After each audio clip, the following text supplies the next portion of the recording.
प्यारे प्यारे छात्रों को नमस्कार। सभी लोगों का हमारे YouTube channel NCERT math success classes पर स्वागत है।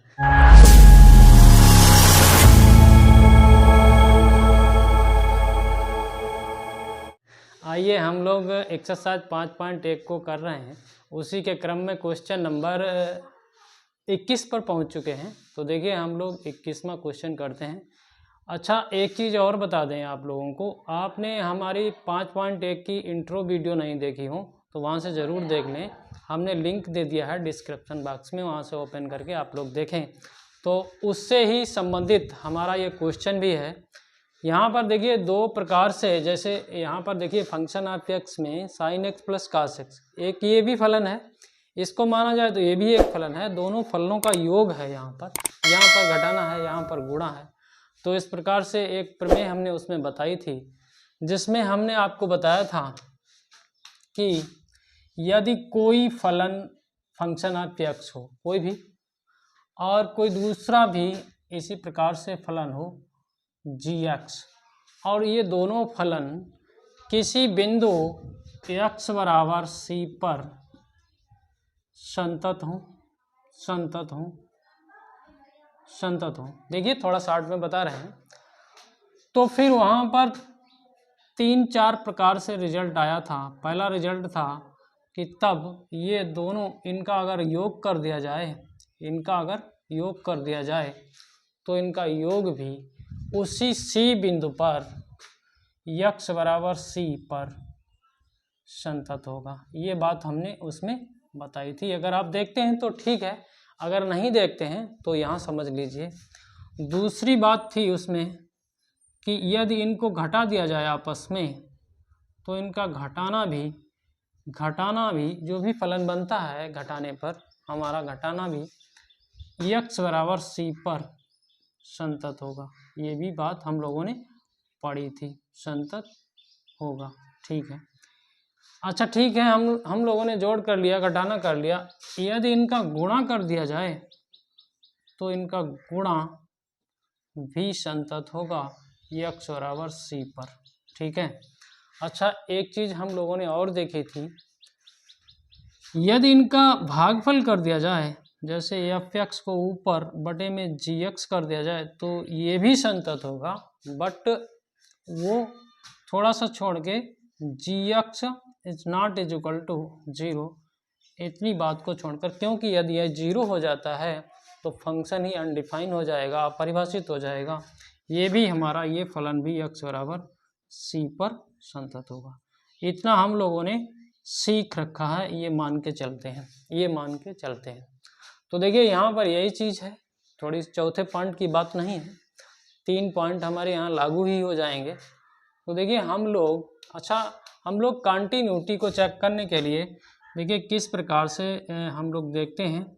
Limit x tends to c function of x is equal to fc, और इसी का विस्तार रूप कर लेते हैं। Limit x tends to c positive, x tends to c negative, यानी कि LHL RHL is equal to function की वैल्यू, या फिर इतने से ही अगर हम बात करें तो भी हमारी कंटिन्यूटी चेक हो जाती है। तो यहाँ से अगर इस सवाल में इसको, अगर सपोज दैट आप इसको यहाँ से उठाएं, जैसे हम मान लें इसको, इस फलन को मान लें gx, हम sin x को अलग कर लिया। पहले हम sin x को कंटिन्यूस करके देखेंगे, यानी कि sin x तो सदैव कंटिन्यूस ही होता है, cos x भी सदैव कंटिन्यूस होता है किसी भी c बिंदु के लिए।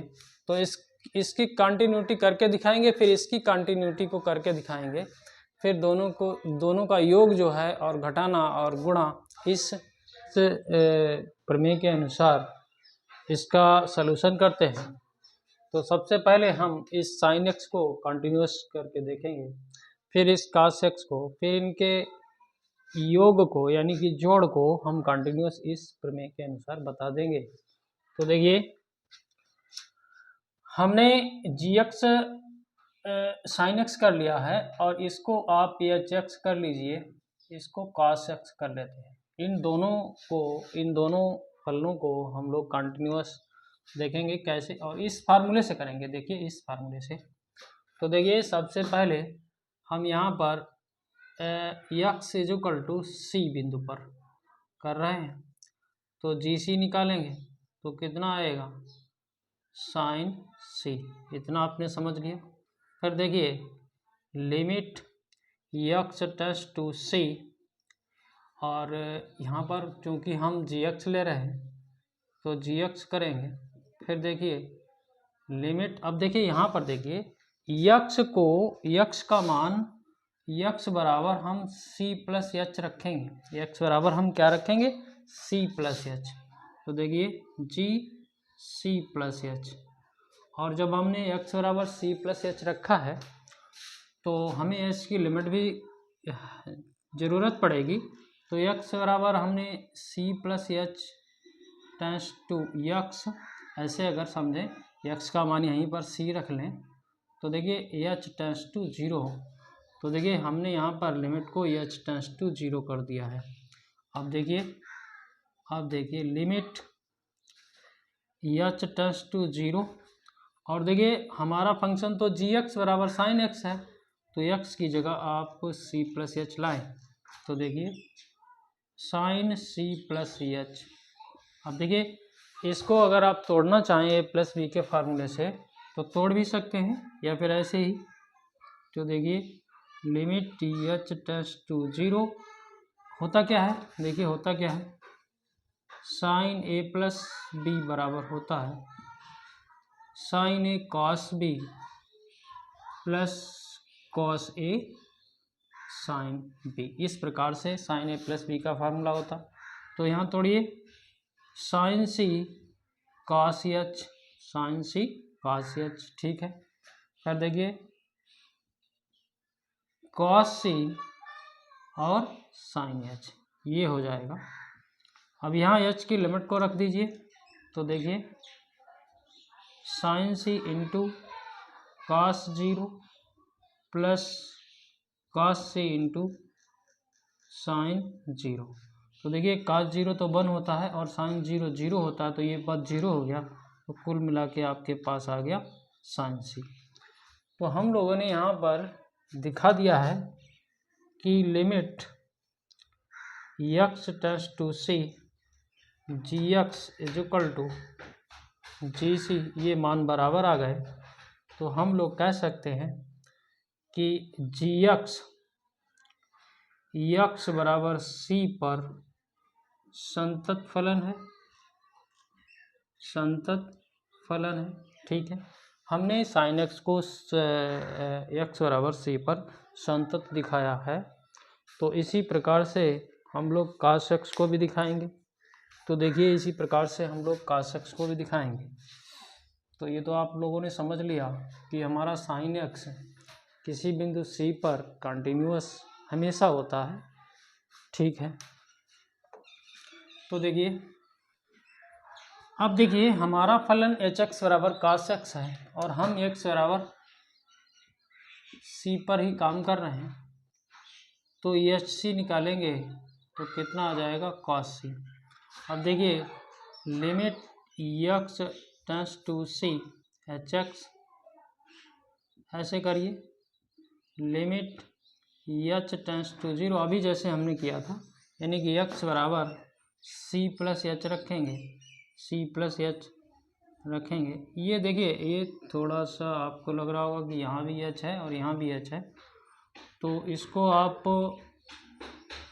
समझ तो जाएंगे आप, एच एक्स ये एच दूसरा है, ये एच दूसरा है, तो देखिए हम लोग रखेंगे उसमें, तो limit H tends to zero, और इस सी प्लस एच को आप कहाँ लाएंगे, एक्स की जगह लाएंगे, तो कॉस सी प्लस एच। फिर देखिए कॉस ए प्लस बी का फार्मूला तोड़िए, कॉस ए प्लस बी होता क्या है cos A cos B minus sine A sine B, इसे तोड़ दीजिए, तो देखिए limit H tends to zero cos C cos H minus sine C और साइन एच, लिमिट का प्रयोग कर दीजिए, तो देखिए यहाँ पर आप 0 रखेंगे, cos c into cos 0 minus का sin c इंटू sin 0, तो ये पद तो 0 हो जाएगा, ये इसका मान 1 हो जाएगा, तो ये आपको मिल गया cos c। तो इस प्रकार से हम लोगों ने यहाँ पर दिखा दिया है limit x tends to c H X बराबर एच सी।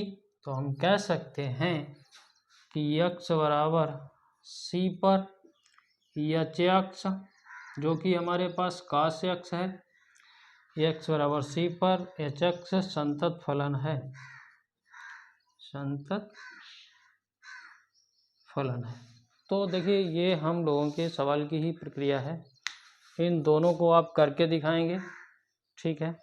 उसके बाद में हमने ये दिखा दिया कि sin x भी x बराबर c बिंदु पर संतत फलन है, cos x भी x बराबर c बिंदु पर संतत फलन है।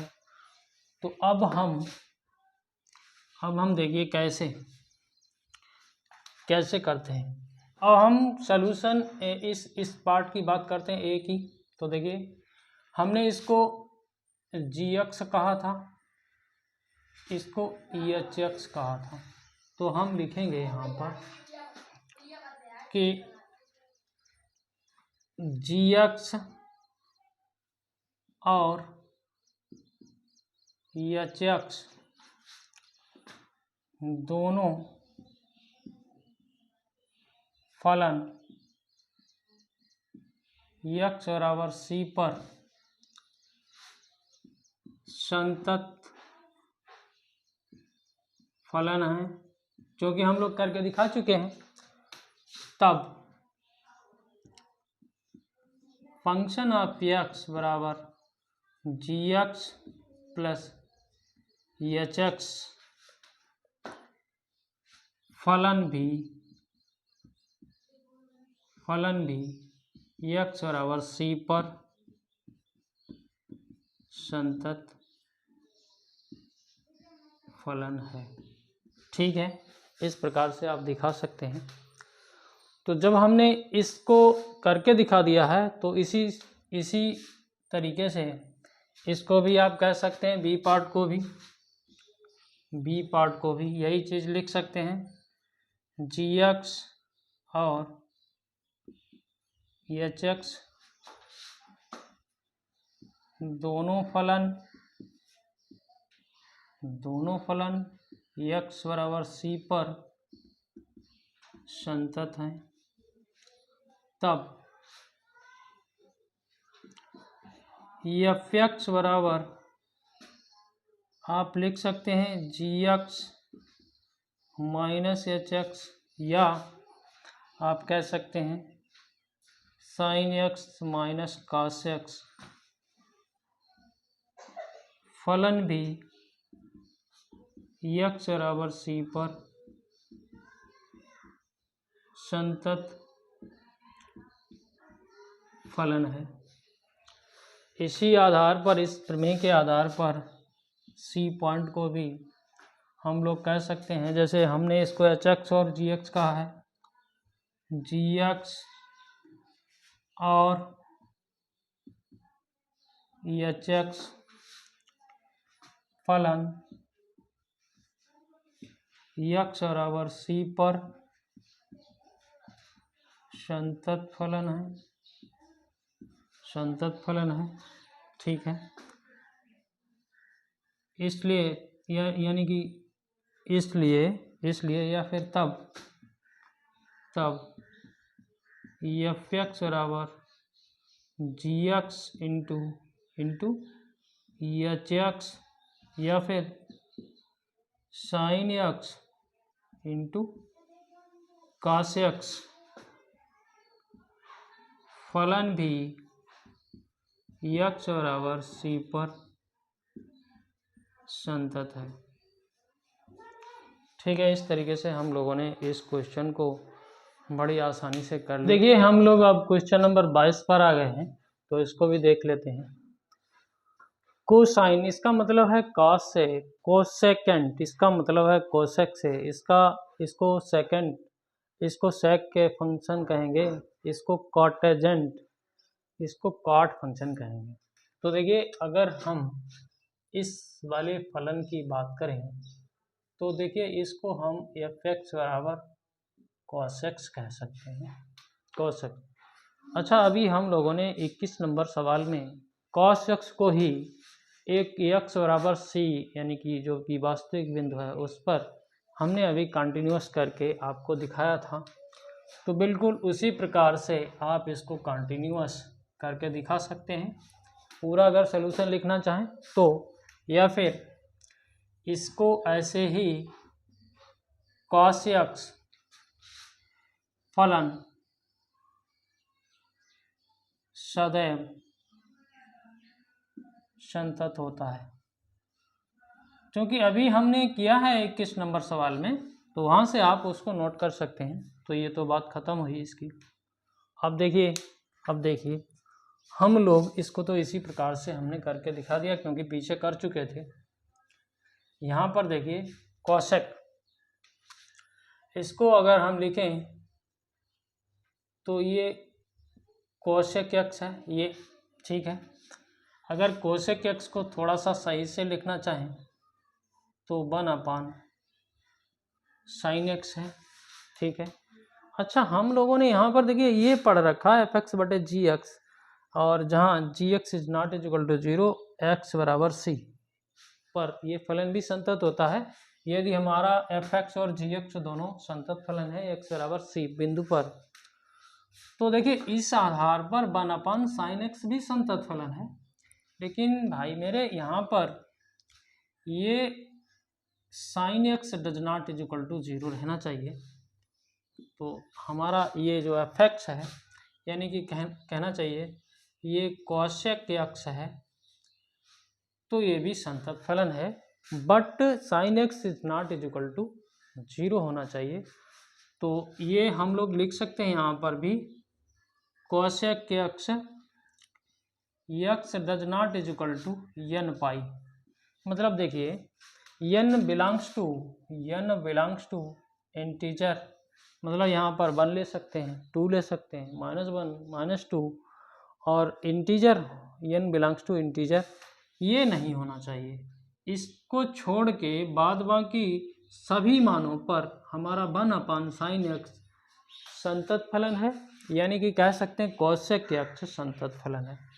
तो इसको लिख सकते हैं संतत फलन है, संतत फलन, लेकिन इसको छोड़ के, ठीक है। देखिए अगर हम यहाँ पर पाई ले लें तो साइन पाई हो जाएगा, साइन पाई का मान 0 होता है तो 1/0 हो जाएगा, 1/0 मतलब अपरिभाषित फंक्शन हो जाएगा। अगर हम 2 पाई लें तो साइन 2 पाई का भी मान 0 होगा, ठीक है। अच्छा, इसी प्रकार से अगर हम n की जगह 0 लें तो x बराबर 0 तो साइन 0 भी 0 होता है, तो 1/0 एक इन्फिनिटी हो जाएगा, अपरिभाषित हो जाएगा। तो इस प्रकार से हमने इसको भी दिखा दिया है। अब देखिए हमारे पास सेक है, सेक x है, तो इसको भी अगर हम लिखें f(x) बराबर सेक x, तो ये भी वही बात हुई 1/cos x, लेकिन ये भी एक संतत फलन है, but cos x is not is equal to 0 होना चाहिए, क्योंकि cos x जहाँ 0 हो जाएगा तो वहाँ पर हमारा 1/0 हो जाएगा, यहाँ 1/0 होने का मतलब अपरिभाषित हो जाएगा। तो देखिए हमारा ये सेक x भी संतत फलन है, but x is not is equal to 2n + 1 into π/2, n belongs to z integer. इसको छोड़कर सेक x भी हमारा कैसा है, संतत फलन है, संतत फलन है, ठीक है। इसको भी हमने दिखा दिया। अब देखिए हमारे पास ये वाला हो गया और ये वाला हो गया, अभी कॉट बचा हुआ है। अगर इसको हम लिखें f(x) बराबर कॉट x को लिखें तो cos x बटे sin x लिख सकते हैं। ये भी इसी प्रकार से एक संतत फलन होगा, बट ये sin x 0 नहीं होना चाहिए, ये does not is equal to 0। तो आप लोग कह सकते हैं कि भाई काट यक्स भी x is not is equal to N pi, भाई साइन एक्स 0 0 जहाँ 0 हो जाएगा उन मानों को छोड़कर काट एक्स भी संतत फलन है, संतत फलन है, n बिलोंग्स टू इंटीजर, इसको ध्यान रखें। तो इस प्रकार से हम लोगों ने शॉर्ट में इन क्वेश्चनों को कर लिया है। यदि आप लोगों के ये क्वेश्चन समझ में आए हों तो चैनल को सब्सक्राइब जरूर करें, बेल आइकन को भी प्रेस करें ताकि आने वाले वीडियो का नोटिफिकेशन आपके पास पहुंचता रहे, और वीडियो को लाइक भी करें और सभी दोस्तों में शेयर करें और कमेंट करके बताएं कि आप लोग कहां से देख रहे हैं। सभी लोगों का बहुत बहुत धन्यवाद।